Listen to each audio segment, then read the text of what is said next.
Welcome back. So, this is lecture 45 in this course on Bayesian data analysis for behavioral sciences. The topic of this lecture is interaction effect and nested contrast in regression modeling. Yeah.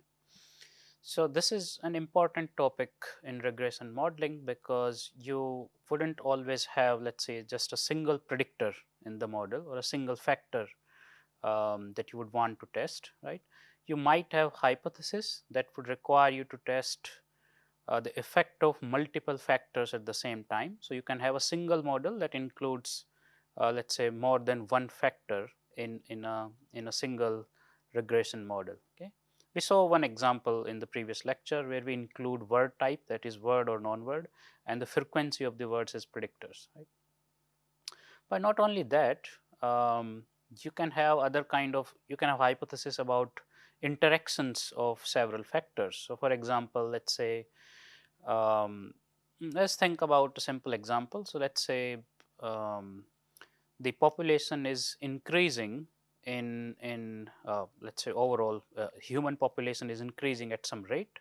So, let's say we want to model at what rate human population is increasing. So, on y axis you would have number of uh, people, and on x axis let's say you have time. Okay.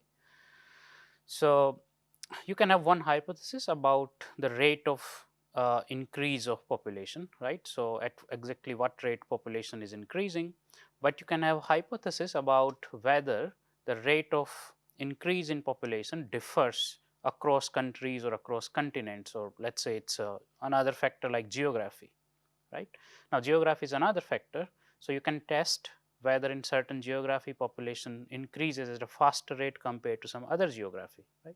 Now, this is a different kind of hypothesis, because on the one hand you still want to test the hypothesis whether overall human population is increasing with time, but you also want to test whether this rate of increase is faster, let's say in African continent compared to, let's say, European continent, right?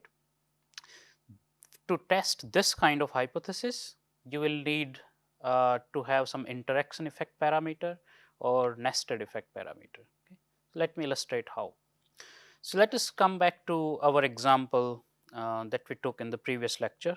The task participants have is this, that they want to recognize a word on a screen. Okay. So, let us say on a screen they see something like a string like BKTR, and their task is to recognize whether it is a meaningful word or not, right? So, they would say yes if it is a meaningful word, or no if it is not a meaningful word, using some keyboard keys, right? And what we are interested in recording is how much time do they take to recognize this string. So, their recognition times. Okay. In the previous model we tested two hypotheses. So, one hypothesis was that words are, so let me write it like this, words are recognized faster compared to non-words, and second hypothesis was that high frequency words are recognized faster compared to low frequency words. Okay. Good. So, these were our hypotheses. Now, it is straightforward to test hypothesis 1, because all you need is a factor which basically tells you whether the string is word or non-word, and then we can directly compare recognition time in words versus non-words. So, how we will do it? Using a regression model. So, we can simply have a model like this, that recognition time for ith string comes from a log normal distribution with parameter mu I and sigma, where mu I equals to alpha plus beta into string type for the ith string. So, whether string type is word or non-word, which you can encode as 1 0 or -1 +1. Okay. But the point here is that, okay, so let us, before going into hypothesis 2, can we think of the workflow of regression modeling? So, what are the steps you will take? So, let us say you already have some word recognition data as CSV file. So let's say you have some data file in CSV format. So you have already collected this data from, let's say, 40 subjects, where each subject reads 250 words and 250 non-words. Okay, so that's your experiment design, and that's your data. That's the kind of data you collected. So you will have recognition time for 500 strings for each participant. So it's a lot of data. Okay. Now, what do we do with this? So we have data. Now, how do we set up regression modeling, or how do we test this hypothesis in the Bayesian framework? So we need some workflow, some step-by-step procedure to do this, right? So this is something you can think, because you have we have developed these ideas that what is important for inference, right? So you can think that what will be our workflow. So you are given data, you have experimental data, what we would do now. Okay. So first thing to do, of course, is to make assumptions.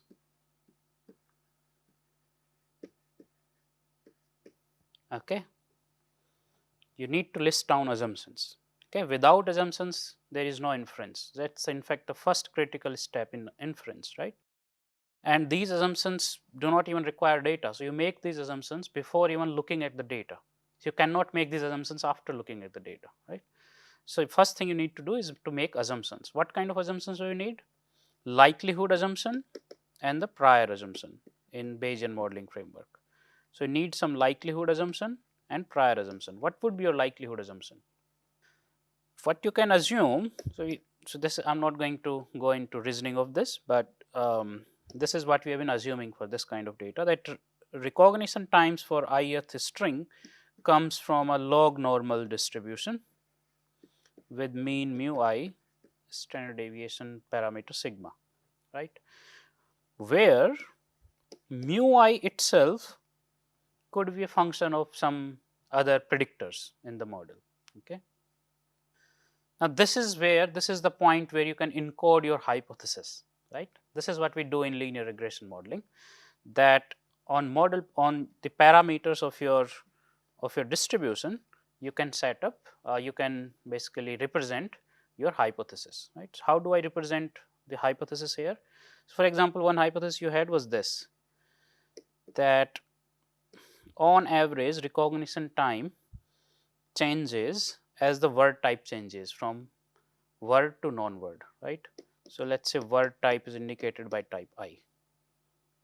So I encoded that hypothesis. Okay. Let us just go with H1 for now. So this is our likelihood assumption. Now we need prior assumptions on 3 parameters of interest. What are the parameters of interest here? Alpha, beta, and sigma. So we need some priors on alpha, beta, and sigma. Okay. So we have already made assumptions. Okay. Now second thing we need to do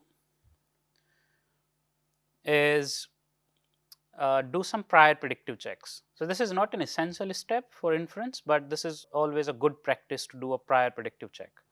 The utility of prior predictive check is this, that it can give you some good insight about how good your priors are. So if your model is allowing huge range of predictions, that means model is not well constrained. So let's say model can predict anything between 20 milliseconds to 10,000 milliseconds as word recognition time, and that's a bad model.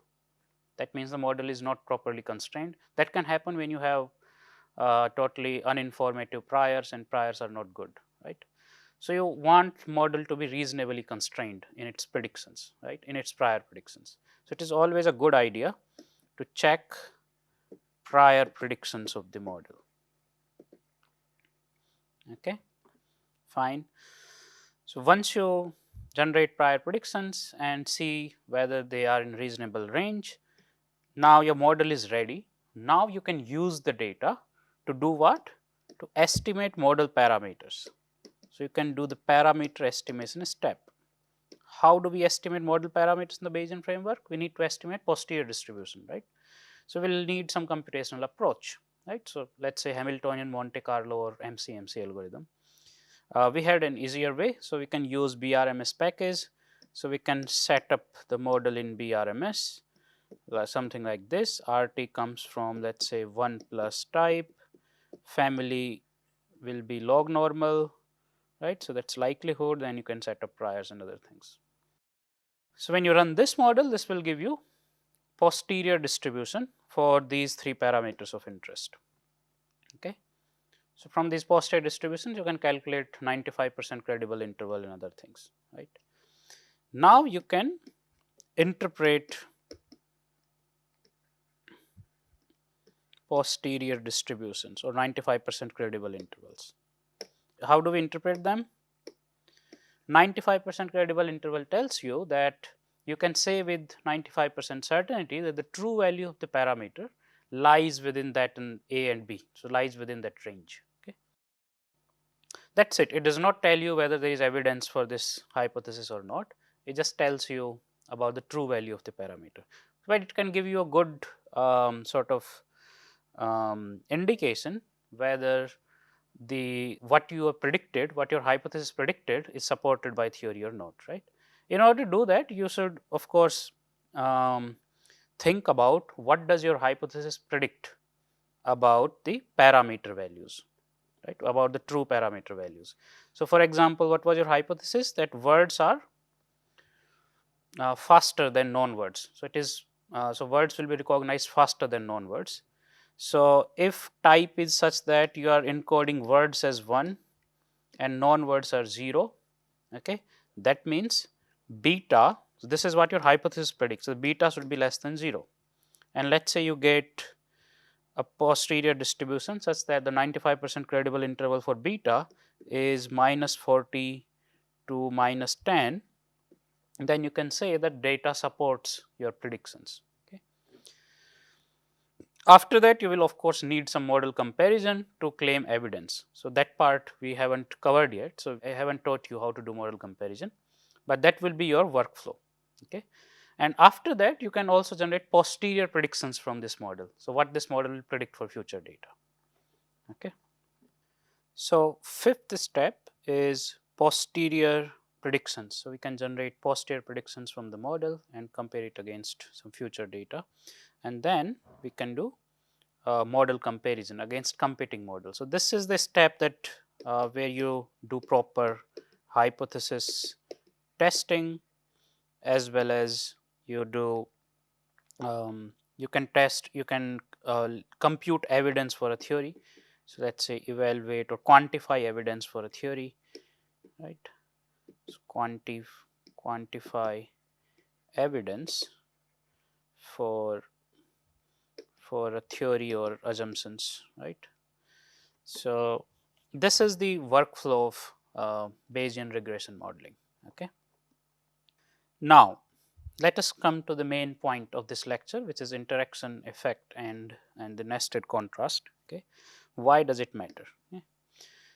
So, let us think that for the same task where people have to recognize whether the words on a screen is a proper meaningful word or not. Okay. We have actually hypothesis about words mainly. About non-words we do not have very good idea, except that words will be recognized faster than non-words, right. So, let us consider these two hypotheses about words. Okay. H1, that high frequency words are recognized faster than low frequency words. Okay. So, high frequency words would have faster recognition times compared to low frequency words, okay, which is a reasonable assumption. Okay. So, this is hypothesis 1, and this has been tested over multiple studies in multiple languages, right. So, let us say you collect some data for, let us say, recognition times data from an Indian language. Okay. We talked about the data just before. So, let us say you already have that data and we want to test this hypothesis. Okay. But there is another hypothesis in literature, which is this, that shorter words, so words that are shorter in length. So, for example, let us say words with just 3 letters are faster to recognize compared to words with, let's say, 7 letters, right? So shorter words are faster to recognize compared to longer words. Now, this is another reasonable assumption or reasonable hypothesis, because it could be the case that for longer words, you will need, basically you will need to encode lot of unique basically phonetic sounds in your memory, and you also might need to do integrations, right? So shorter words that way would be faster to recognize, right? So that's another hypothesis. The shorter words are faster to recognize compared to longer words. Okay, now this makes sense. Okay? So you have two hypotheses. One is about frequency effect, another is about word length effect. One first is high frequency words are faster uh, in their recognition times, and second is shorter words are faster in the recognition times. If I ask you how would you test these two hypotheses in a single model, I think you can easily come up with a model. So let's say you have you subset data only for words, and you make these assumptions that reading time for ith word or recognition time for ith word comes from, I'm not saying ith is string, ith word. So we are only analyzing word data because our hypotheses are only about words. Comes from a log normal distribution with mean mu I, standard deviation sigma, where mu I can be written as alpha plus beta 1 into frequency of the ith word plus beta 2 into length of the ith word. So beta 1 will give you to what extent frequency affects recognition times, and beta 2 will tell you to what extent word length affects its recognition time. Okay. So when you fit this model, now how many parameters do you have? Alpha, beta 1, right, beta 2 and sigma. So when you fit this model, you will get posterior distribution of these 4 parameters, and you can interpret beta 1 and beta 2 to make a claim or to check whether the predictions are consistent with your data or not. Okay. So this is fine. But what if someone makes another hypothesis, let's say H3.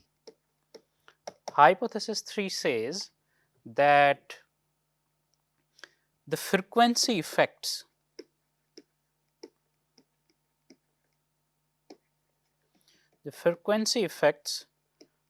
are stronger,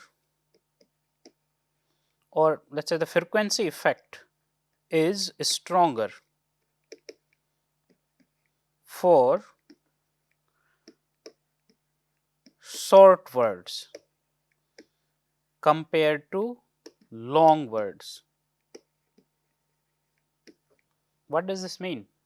What this statement is saying is that there is some effect of frequency on word recognition times. What is the effect? What is the hypothesized effect? That as frequency increases, word recognition time decreases. So basically, recognition time gets faster. So that's the frequency effect, right? So you can represent the frequency effect like this: that if frequency is on x-axis and recognition times are on y-axis, right? So as frequency increases, recognition time decreases.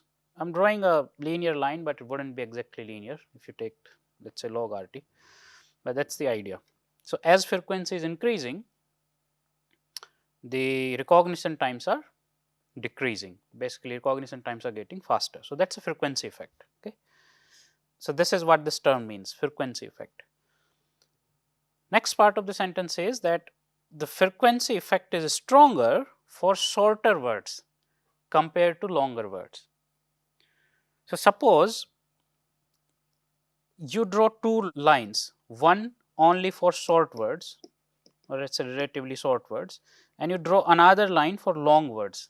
Another line, by another line I mean the relationship between frequency and RT for long words, right? What this statement means is that for longer words, if this is the slope for short words, for longer words, this slope would be something like this.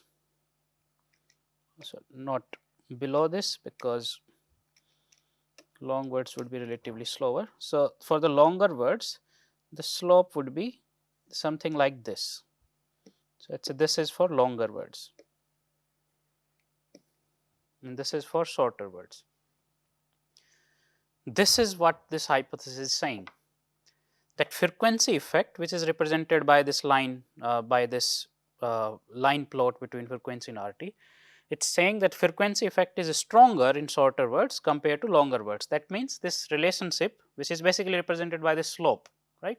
So, this slope is higher in shorter words compared to longer words, right? So, for shorter words, the recognition time would decrease sharply as frequency increases compared to longer words where recognition time would decrease slowly as frequency increases, right. So, the statement is about the difference in slope or the difference in frequency effect between short words and long words, right. So, let us say some parameter beta 11 represents the slope between frequency and RT for short words. Okay. So, let us call it beta 1 short and beta 2 short represents the slope between RT and frequency for long words, right. So, it is the difference of beta 1 and beta 2. Okay. So, what this hypothesis is saying is that this difference between these slopes would be positive. Okay. So, you will have slope of this line for shorter words, there would be slope of this line and there would be some slope of this line for long words. If you take the difference between these two slopes, that difference would be positive. Okay. Consider another scenario where this is the relationship between frequency and RT for short words and this is the relationship between frequency and RT for long words. What does this graph represent? This graph is telling you that there is some effect of frequency, that as frequency is increasing, recognition time is decreasing for both short words as well as long words. Okay. So, that is the one thing that plot is telling you. Another thing the plot is telling you is that on average, long words are shorter compared to short words, because this line representing long words is above the line representing short words. So, the long words are slower to recognize. That is the second thing. Third thing this plot is telling you is that these two slopes are equal, these two lines are parallel to each other. What does that mean? That the rate at which recognition time decrease with frequency, you can call that rate the frequency effect. What is the frequency effect? The rate with which recognition times decrease as frequency increases, right. So, that rate of decrease in recognition time with frequency, that rate is exactly same in short words and long words, because these slopes are equal, these lines are parallel, right. That means this, if your data is of this type, let us say you have these parallel lines between long words, short words, then your data is not consistent with hypothesis 3. That means frequency effect is not stronger for short word compared to long words, it's actually equally strong in long words and short words. Okay. So, this hypothesis 3, how do we test this hypothesis 3 in a linear regression model? You got the idea that what does this mean, right? This is something like you are comparing slopes for short words versus long words, right? So, that is fine. So, you are comparing frequency effect in short words versus long words, right? But how do we test it in a linear regression model? Okay.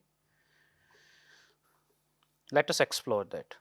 So, let us rewrite our assumption. The recognition time for ith word comes from log normal mu I sigma, where we wrote mu I like this, mu I equals to alpha plus beta 1 into frequency for the ith word, beta 2 into length, word length for the ith word. So, up to this point the model tests hypothesis 1 and hypothesis 2, but it does not test hypothesis 3. What was hypothesis 1? That there is an effect of frequency. Hypothesis 2 was that there is an effect of word length. But hypothesis 3 says that frequency effects are stronger for short words compared to long words. How do we test that? So, let us reread this statement. Frequency effect is stronger for short words compared to long words. Okay, what are we talking about? The frequency effect, not the recognition time itself. We are talking about the frequency effect. What parameter in this model represents the frequency effect? In this model, what parameter represents the frequency effect? Beta 1, right? What the hypothesis is saying? That this beta 1 is actually not constant. Beta 1 itself changes as a function of word length. That's beta 1 should be stronger for shorter words, or let us say beta 1 should be larger for short words compared to long words. So, magnitude of beta 1 should be larger for short words compared to long words, right. So, beta 1 itself is a function of word length. Okay. So, it is definitely not constant. So, you cannot just keep writing it beta 1. What we can do, we can write beta 1 I. So, beta 1 for the ith word, right. Now, you can write beta 1 I equals to, so this itself is a function of word length. So, let us say alpha dash plus some slope parameter beta 3 into word length for the ith word. So, what I did, I write mu I is equals to alpha plus beta 1 I into frequency I plus beta 2 length I, and then beta 1 I itself is alpha dash plus beta 3 into length I. Okay. Now, this model is testing several things. One, this parameter, so this is a parameter now alpha dash. So, this parameter would tell you the effect of frequency on recognition times when length is 0. Basically, you will code length as -1 +1 or 0 1 when you have high short words and long words, right. So, this tells you the main effect of frequency when length is 0. Beta 2 tells you the main effect of length when frequency is 0. Beta 3, what does beta 3 tell you?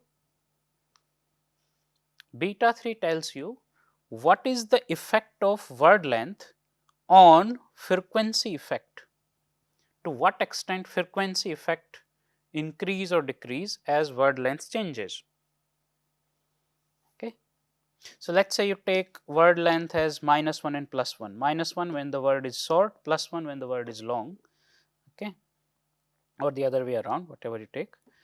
So, what it would mean is that this parameter beta 1 I would be alpha plus beta 3 when word is long and alpha minus beta 3 when word is short. Okay. So, this is what will happen. Okay. So, beta 3 is actually telling you the difference of frequency effect in short words versus long words. Okay.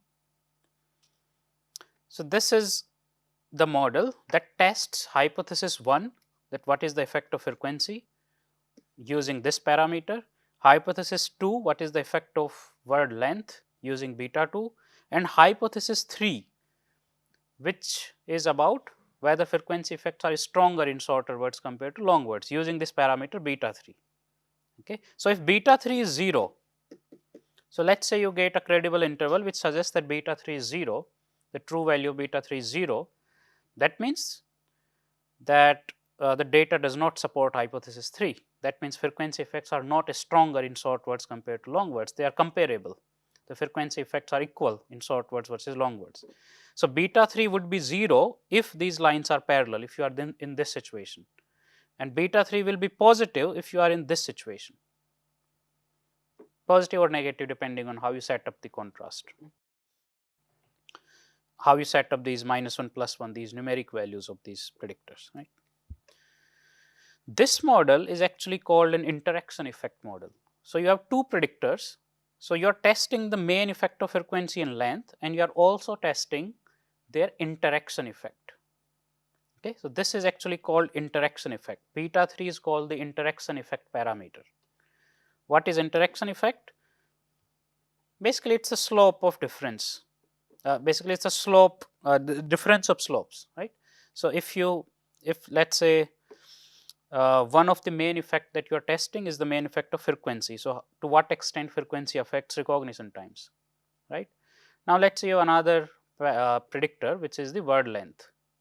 So, you are also, let us say, interested in whether for shorter words the frequency effect are stronger compared to longer words.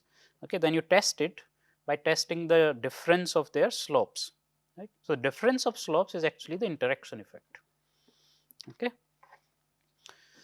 In another way, you can write it like this, that let us say average recognition time for high frequency words is this, and average recognition time for low frequency word is this. So, if you take the difference on average, difference of let me put a bar to indicate the average difference. So, this is let us say on average recognition time of high frequency word, this is average recognition time for low frequency word. So, this difference indicates the effect of frequency, to what extent frequency affects recognition times.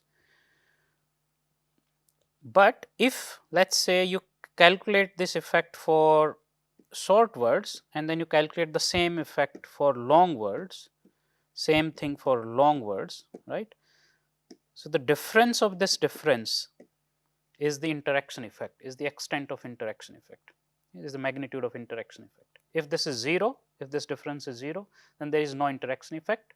Hypothesis 3 would not be supported. Okay. So, we test the interaction effect using a model like this, right, where we set up, because hypothesis was about frequency effect. So, whether frequency effects are stronger or whether frequency effect change as a function of word length. So, we set up frequency effect as a function of word length, right. You can of course write these two lines in a single line by just plugging in. So, you can just plug in this thing here, right. So, you can write this whole thing in a single line like this. So, RTI comes from log normal mu I sigma, and mu I is equals to alpha plus, let us plug in this thing, alpha dash plus beta 3 into length I, okay, plus beta 2 into into length I into frequency I, and then beta 2 into length I, right. I just plugged in this beta 1 I in this equation here, right. So, if you expand it, the equation becomes mu I equals to alpha plus alpha dash into length I, alpha dash into frequency I plus beta 2 into length I plus beta 3 into length I into frequency I.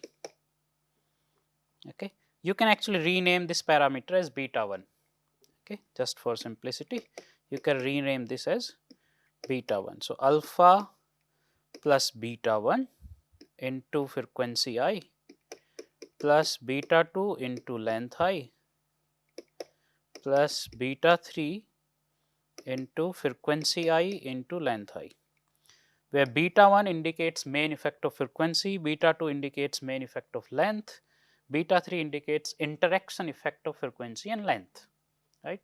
But it is a vague term, interaction effect is a vague term.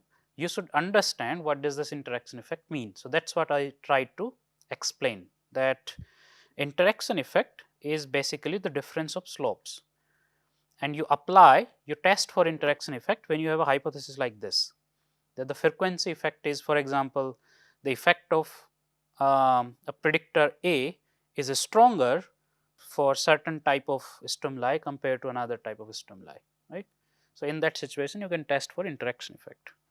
So, in this case frequency effect is stronger for short word compared to long word, that was our hypothesis. Okay.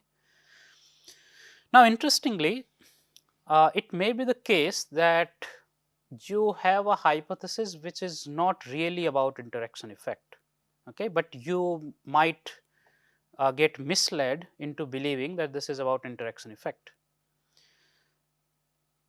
When that can happen? So, let us say you have a hypothesis, let us call it H4. So, let us say your hypothesis is like this, that frequency effects exist only for short words and do not exist for long words. Okay.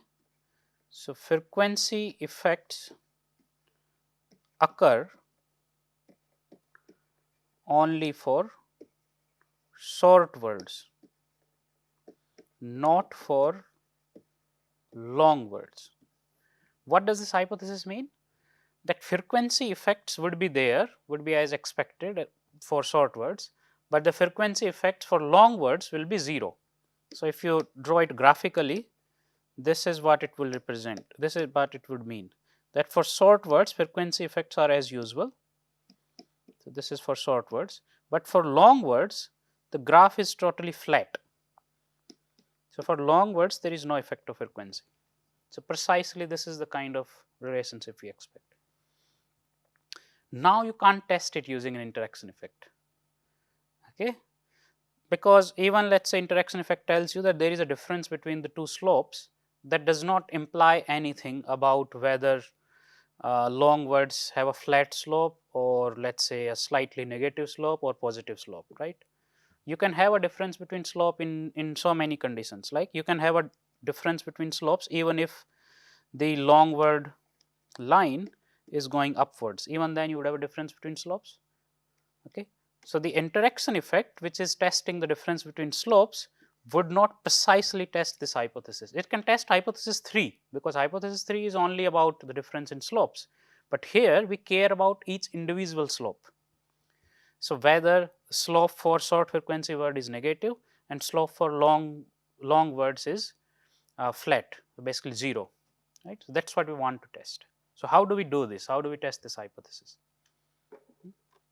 Well, one way is to you separately test the hypothesis for long words and short words. What that would mean, that you split the data into long words and short words and then test this hypothesis, but that is not a very good way. In that method you are losing power, you are losing half of the words, and then you are fitting separate models onto subsets of data, right. But there is a more natural and easier way to do this in a single model without losing power. How we can do that? Using nested contrast. What I will do is this: I will set up contrast in such a way that it tests a hypothesis, frequency hypothesis only for word, and then frequency hypothesis, first it tests a frequency hypothesis only for short words, and then frequency hypothesis only for long words, and measures a common intercept. So, average recognition time across all short as well as long words, right. So, single model I will set up their numerical values of predictors in such a way that it tests all those hypotheses. How do I do this? I will need to come up with two predictors that can directly test my hypothesis for, right. So, one predictor I will set up will be frequency within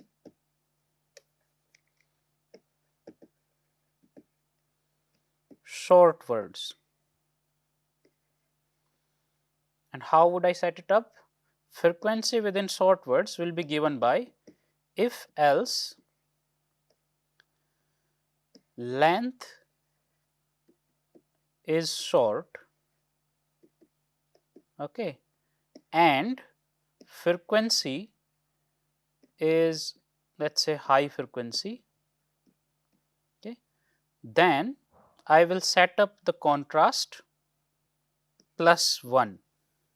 Else, if this does not happen, then I will again check if else length is equals to short and frequency is equals to low frequency, then I will set up the contrast -1, otherwise 0.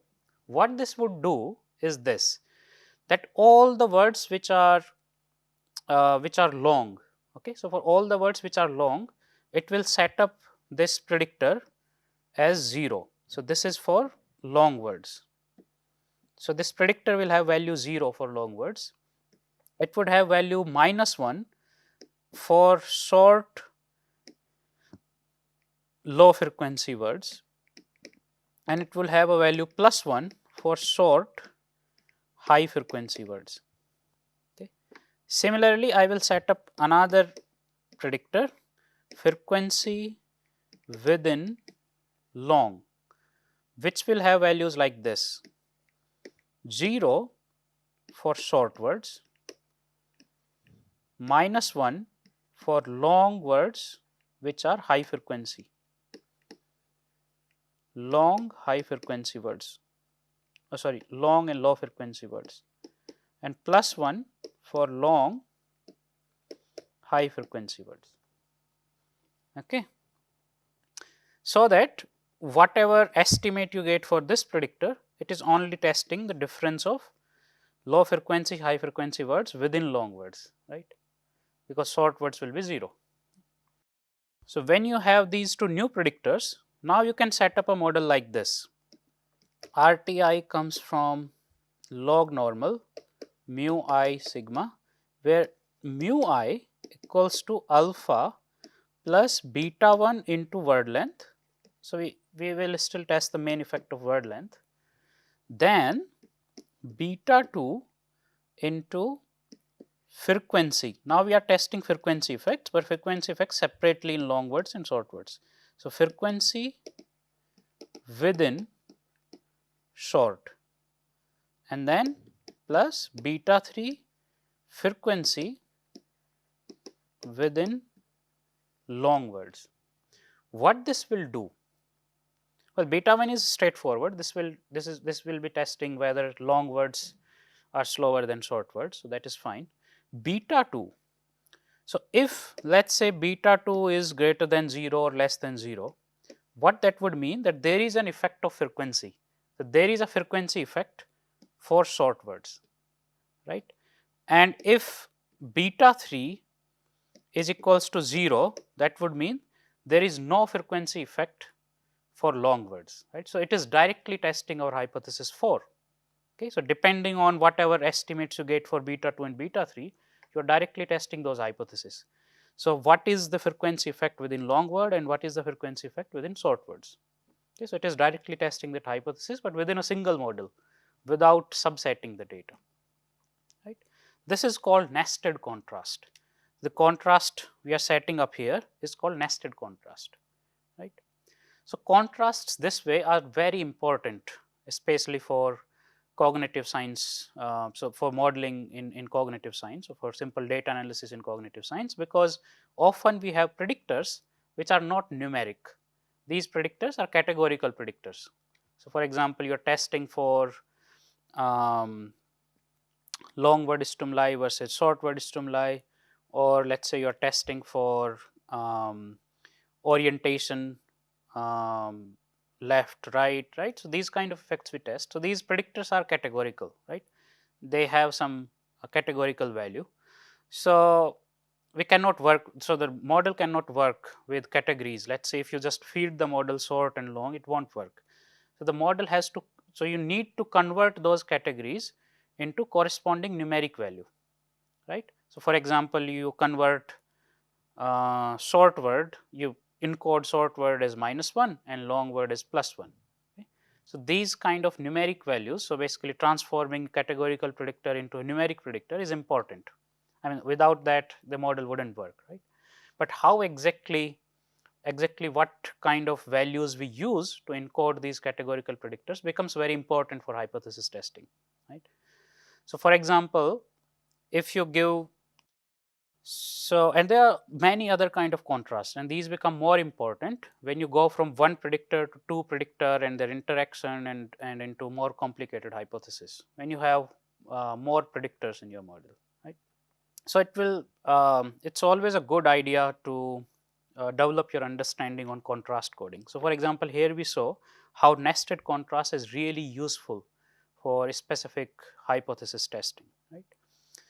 So I would suggest that you read on contrast coding. So if you develop some understanding on contrast coding, it will really help in regression modeling. Okay. So I will conclude the regression modeling lectures here. So basically, I think we have covered some examples and we also covered interaction effect and nested contrast, right? So you have a fairly good idea of how to develop regression models in the Bayesian framework. We will of course take more examples as we go into model comparison and hierarchical modeling, right? We will keep doing more regression modeling examples, but I believe that you know how to develop a regression model in the Bayesian framework. So how to specify assumptions and how to estimate parameters using BRMS, right? So that was the goal for these lectures, right? Now from the next lecture onwards, I will start how to evaluate a model, how to quantify predictive performance of a model given the data. Okay. So the next lecture onwards we will cover model comparison, which is an important part of this course because that's where we will start how to quantify evidence and how to actually do hypothesis testing in the Bayesian framework. Okay. All right, I'll stop here. Thank you.